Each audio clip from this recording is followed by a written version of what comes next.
అప్పుల బాధలు వెంటాడుతున్నాయా? అయితే 6 JVR వారి జాతిరత్నాలు ధరించండి. హాయ్, వెల్కమ్ టు మనం టీవీ. నేను మీ మనోజ్. కర్నూలు దగ్గర వేమూరి కావేరీ ట్రావెల్స్ బస్సు దగ్ధమైంది.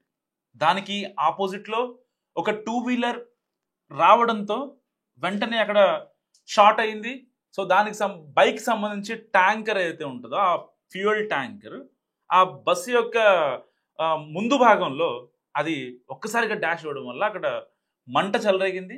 ఆ మంట క్షణాల్లోనే బస్సు మొత్తం దగ్ధమవుతుంది. లోపల ఉన్న వాళ్ళు మేము బయటికి వద్దామని ఆలోచించే లోపే బస్సు మొత్తం అంటేసుకుంది. ఎందుకంటే బ్లాంకెట్స్, ఆ దుప్పట్లు అన్నీ ఉన్నాయి. సో బస్సు అసలు ఎక్కడి నుంచి స్టార్ట్ అయింది, ఎంతమందితో స్టార్ట్ అయింది, తప్పెవరిది, డ్రైవర్దా, ఆపోజిట్గా వచ్చిన ఆ బైక్ వాడిదా? సో డిస్కస్ చేద్దాం. మీరేమనుకుంటున్నారు నాకు మస్ట్గా కామెంట్ చేయండి. సో బస్సు 9:30కి మూసాపేట నుంచి స్టార్ట్ అయింది. DD01N9948 అనే ఈ బస్సు 9:30కి మూసాపేటలో స్టార్ట్ అయింది. కూకట్పల్లిలో ఎక్కారు జనాలు. కూకట్పల్లి నుంచి ఒక షటిల్ సర్వీస్ బస్ వచ్చి మూసాపేటలో ఎక్కించారు. దాని తర్వాత కుత్బుల్లాపూర్ నుంచి షటిల్ సర్వీస్ వచ్చింది. అక్కడ నుంచి ఒక 4 ఎక్కారు. అండ్ SR నగర్లో ఒక 5 ఎక్కారు. దాని తర్వాత లకడి కపుల్, ఆరంగార్ వచ్చేంత వరకు 42 మంది బస్సులో ఎక్కారు.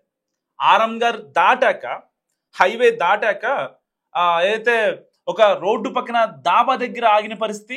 దాని తర్వాత రోడ్డు పక్కన ఆగడంతో చాలా మంది దిగి ప్రయాణికులు మొత్తం ఎవరికాళ్ళు వాళ్ళు ఫుడ్ తిన్నారు. సో ఫుడ్ తిన్న తర్వాత బస్ ఎక్కి ఇంకా ప్రశాంతంగా ఒక స్లీప్ అయ్యారు. కట్ చేస్తే మార్నింగ్ పొద్దున్నే 9:30, 8:30, 9 కల్లా మనం బెంగళూరులో ఉంటాం అనే మాత్రమే అనుకున్నారు ఈ 42 మంది ప్రయాణికులు. కానీ కట్ చేస్తే 3 గంటలకి కర్నూలు హైవే మీద నిజంగా దారుణం జరిగింది. చిన్నపిల్లలు, మహిళలు, ఎంతో మంది ఆర్తనాదాల మధ్య ఆ బస్సులో ఆ శబ్దాలతో మారుమోగింది. రక్షించండి ప్లీజ్, రక్షించండి ప్లీజ్ అంటూ వాళ్ళు మాట్లాడిన మాటలు విన్న అక్కడ ప్రత్యక్ష సాక్షులు చెప్తున్నది ఏంటంటే, చాలా మంది అక్కడ వచ్చి వీడియోలు మాత్రమే తీస్తున్నారు. మమ్మల్ని కనీసం పట్టించుకునే ప్రయత్నం చేయలేదు. మమ్మల్ని మేమేం పాపం చేసాం, కనీసం వీడియోలు తీయకుండా లోపలికి వచ్చి, లేకపోతే ఆ ఏదైతే డోర్ ఉందో, ఆ బస్సు మెయిన్ డోర్ ఉందో, ఆ డోర్ ఓపెన్ చేసిన స్టార్టింగ్లో ఉండే L1, U1, L2, U2, L3, U3 ఈ ఏదైతే ఫస్ట్ 3 బెర్తుల్లో ఎవరైతే ఉంటారో, దాదాపుగా ఆ 8 మంది ఎవరైతే ఉంటారో వాళ్ళన్నా బయటికి వచ్చేవాళ్ళు కదా అనేది కొంతమంది అక్కడ ఉన్న ప్రత్యక్ష సాక్షులు చెప్తున్న మాట. నిజంగా అక్కడ వీడియోలు తీసిన వాళ్ళని తప్పందామా, లేకపోతే బయటకి తేలేకపోవడం తప్ప అనేది నిజంగా దేవుడికి తెలియాలి. సో ఏదేమైనప్పటికీ కూడా బస్సు యొక్క కండిషన్ కూడా చాలా బాగాలేదు. దాని మీద 23,000 రూపాయల చలాన్లు ఉన్నాయి. అంతేకాకుండా దానికి పొల్యూషన్ క్లియరెన్స్ లేదు, ఇంకా ఇన్సూరెన్స్ పేపర్లు లేవు, అన్నీ కూడా ఎక్స్పైర్ అయిపోయిన పరిస్థితి. సో ఇప్పటి వరకు వేమూరి కావేరీ ట్రావెల్స్ సంబంధించి ఎటువంటి అఫీషియల్ అనౌన్స్మెంట్ కూడా ఇప్పటి వరకు రాని పరిస్థితి. నిజంగా ఏదన్నా ఒక ప్రమాదం ఇంత తీవ్ర స్థాయిలో జరిగింది అంటే వెంటనే ఆ సంస్థకు సంబంధించిన ఎంప్లాయీస్ కావచ్చు, లేదంటే అఫీషియల్ కన్ఫర్మేషన్ కావచ్చు, అట్లీస్ట్ ట్విట్టర్ ద్వారా అయినా కనీసం చనిపోయిన మృతుల కుటుంబాలకు కనీసం ఎక్స్గ్రేషియా కూడా ప్రకటించిన పరిస్థితి, కనీసం అట్లీస్ట్ కండోలెన్సెస్ కావచ్చు, ఒక సంతాపం కూడా వీళ్ళు ప్రకటించలేని పరిస్థితి. నిజంగా అంటే జనాల దగ్గర వచ్చే డబ్బులతోనే వీళ్ళు మార్కెట్లు చేసుకుంటూ, బిజినెస్లు చేసుకుంటూ ఉంటారు తప్ప వాళ్ళ ప్రాణాలు పోతే కనీసం పట్టించుకోని పరిస్థితి. సరే, ఓకే, ఫైన్, ఆ బండి కండిషన్ బాగాలేదు, డ్రైవర్ ఏమో అసలు మంచి హెల్దీ, ఆయన ప్రీవియస్ ట్రాక్ రికార్డ్ మొత్తం చాలా బాగుంది, ఇబ్బంది ఏం లేదు. అలాంటి డ్రైవర్ని ఆ లక్ష్మయ్య ఉన్నాడు, ఆయన పెట్టారు. అండ్ ఇంకో అంటే మానెర్ల అశోక్ అనే వ్యక్తి దానికి క్లియర్గా ఉన్నాడు. సో సెకండ్ డ్రైవర్ కూడా ఉన్నాడు, ఎందుకంటే హైదరాబాద్ నుంచి Bengaluru, so far from city.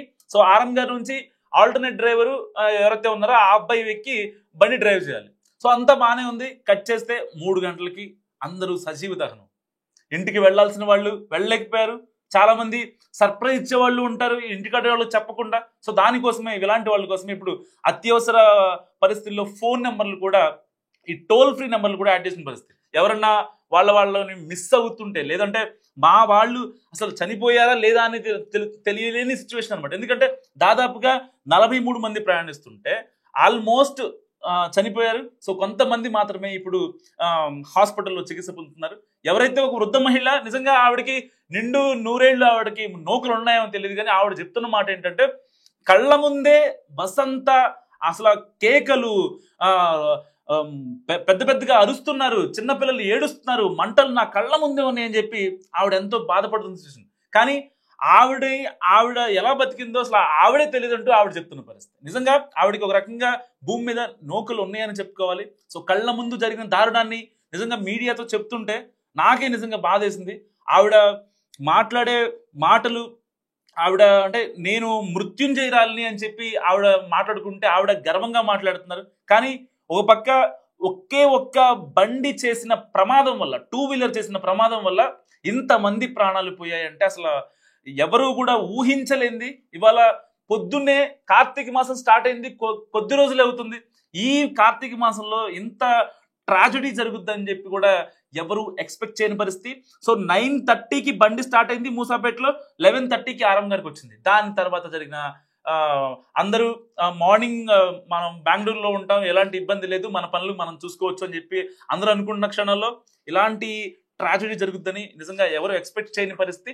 So ఇప్పటికైనా అంటే ప్రైవేట్ ట్రావెల్స్ ఈ దందా అనేది కొంచెం ఆగాలని చెప్పి నేను మనస్ఫూర్తిగా కోరుకుంటున్నా. ఎందుకంటే ఆ డ్రైవర్లు కావచ్చు, వాళ్ళలో నిర్లక్ష్యం. ఇప్పుడు ఇదే బస్ తీసుకోండి, వేమూరి కావేరి ట్రావెల్స్ సంబంధించిన బస్సు తీసుకోండి. దాని డ్రైవర్ ఎప్పుడైతే ప్రమాదం జరిగిన తర్వాత ఆ బండి వచ్చి ఈ బస్సు యొక్క బంపర్ కి గుద్దిన తర్వాత ఎప్పుడైతే ఈ మెయిన్ డోర్ దానికి సంబంధించిన కేబుల్ డిటాచ్ అయిపోయింది.